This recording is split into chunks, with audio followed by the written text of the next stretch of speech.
Good morning, everyone. I'm in Tokyo, out for a run.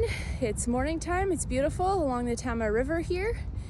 And this is an episode of a new series that I've decided to create called Sustainable Nations Through the Eyes of a Traveler. If you want to follow along and see all of the episodes, please make sure that you subscribe and get notifications when new episodes come out. So here we go. We're going to start with Japan. I hope you enjoy.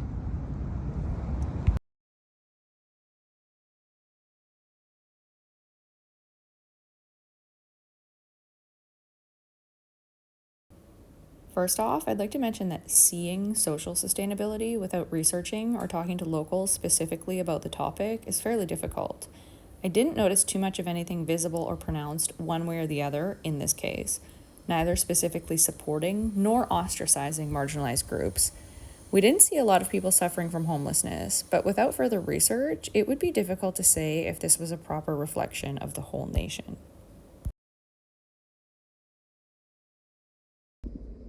So we're going to focus mostly on accessibility in this episode. As an able-bodied young-ish person, I don't typically make note of the infrastructure or services in place for those that have disabilities. I made a really concerted effort to correct this in order to gain some perspective and insight about how accessible Japan seemed to me, an able-bodied, physically and mentally typical person. Let's talk about accommodations. Now, I'm not saying they don't exist. We obviously weren't looking for them, but wheelchair-accessible rooms are probably not easy to come by in Japan. Almost all of our rooms, and especially bathrooms, would not fit a wheelchair. Traditional rooms would be virtually impossible to sleep in for someone who could not get up off the floor. Despite the crowds, moving around the cities might be a tad more realistic. Even though I have seen these yellow raised tracks on most of my travels, yet not at home, I never knew what they were for, so I looked it up. Lo and behold, they are to help guide people with sight impairments. Side note, as someone with extreme sensory issues, I loathed walking on these. One thing I noticed that was both good and bad were that not all crosswalks had the audible noise to notify a person when it was safe to cross. Some of them had buttons like this, which is good, but you needed to know how to push the button if you wanted the noise to play.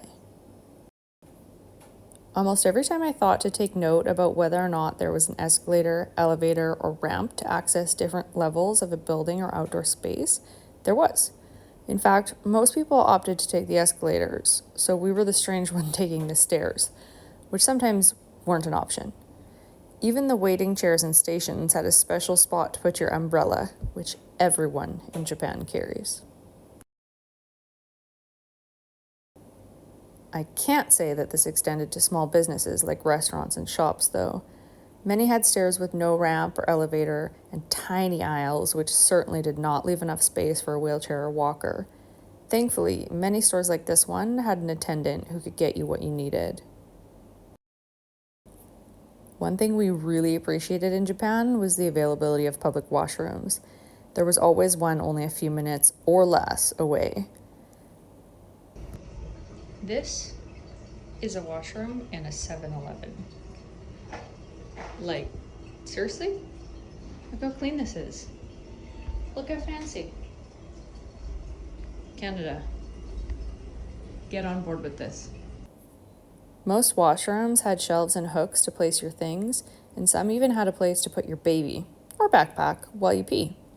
I asked Kyle if the men's had these things, and of course he didn't notice, or use the stalls if he could help it. A big part of social sustainability is providing places for people to spend time outdoors and in nature. In a place as populated as Japan, they still do a pretty good job of it. When in a large city, there are still many parks and green spaces to visit. We made a point to see most of the major green spots wherever we went. These parks and temple grounds were almost always very mobility friendly, with wide walkways and ramps as well. I never had too much trouble finding a nice place to run in nature without too many crowds, no matter where we went in Japan. I also enjoy that there were many places to drink or fill water outdoors, especially on my runs. Sometimes there was even nice music playing through speakers.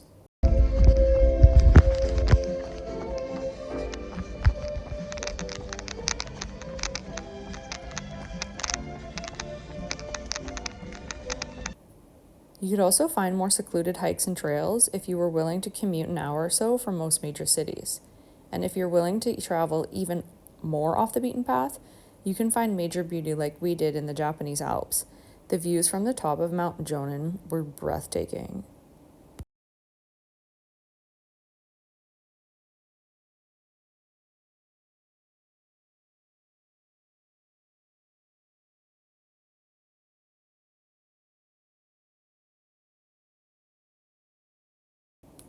As expected, there were many temples and sacred places in Japan.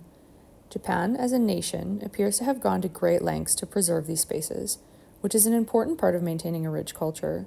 We visited many historical sites and museums, all of which we appreciated and help us gain new knowledge of Japan's history and culture. Overall, from what I could tell, Japan is doing a decent job of making the small spaces with large crowds as accessible as they can. As I mentioned before, other aspects of social sustainability are hard to see with just your eyes. So if you're interested in learning more about that on your own, I encourage you to do so. I hope you enjoyed this episode. Make sure to check back or subscribe to see all the rest. We're obviously now not in Japan anymore. We're somewhere where it is much hotter. These episodes will come in probably a couple of months, so stay tuned and make sure you subscribe. There's Kyle out there. See you soon.